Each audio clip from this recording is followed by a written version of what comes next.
17 Pro Max, no, na 16:512 color white. Ang ganda ng pagka-white niya. Meron tayong order dito, no. Sir, anong pangalan mo, sir? Sir Ken, no? And thank you sa pag-visit, sir. Taga saan kayo, sir? Kaluukan pa grabe layo. Buti ngayon ay medyo maganda naman yung panahon. Pero kanina naulan, no? Naka-ano kayo, motor or sakyan? Ano, commute lang pala. Ayun, no? Kaya nagtatanong pala kung paano yung pabalik. So, yun sila, si Sir Ken nag-avail sa atin ng Xiaomi 17 Pro Max na 16:512 color white. Tama, sir, no? Nagpa-reserve siya. Kailan kayo nagpa-reserve? Paraan pa? Kahapon lang. Okay. Yung admin ko kasi yung nag-reply. Anyway, nasa form naman, na-reserve naman yung unit. Then, ayun, meron tayong speaker, earphone, phone stand. Siyempre, meron tayong kasamang earbuds. Ito, libre ko na to, sir. Ha?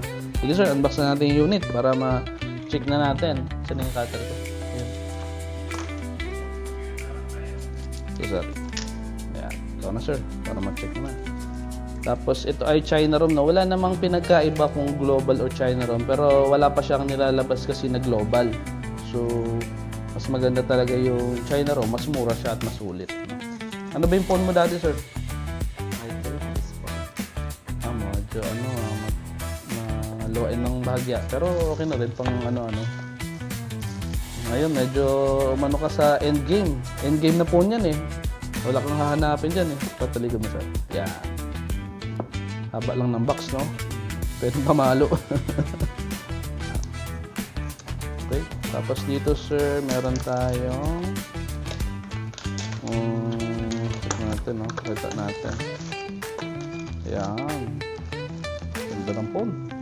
Tapos meron tayong case, no? Ayan yung charger niya, 100 watts. Okay.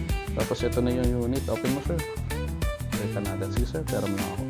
So ito na, na-open na natin Xiaomi 17 Pro Max, no, na 16:512 color white. Ang ganda ng pagka-white niya, no? Yan. Tapos siyempre yung sa likod niya, yung sa screen, bihila ka lang makakita ng ganitong phone, no, na may screen sa likod. Then so set-upan na lang natin to. Then pakita ko sa inyo yung mga ano niya sa gilid. Ito yung speaker niya. Then SIM tray nandito sa baba. And yung pagkakakulay nito, hindi siya white na white eh. Para siyang pearl white, no. Then, ayun na yung sa screen na Xiaomi na nakalagay. Then, sa setup na natin. So, yun. All good, sir. Thank you sa pag-visit.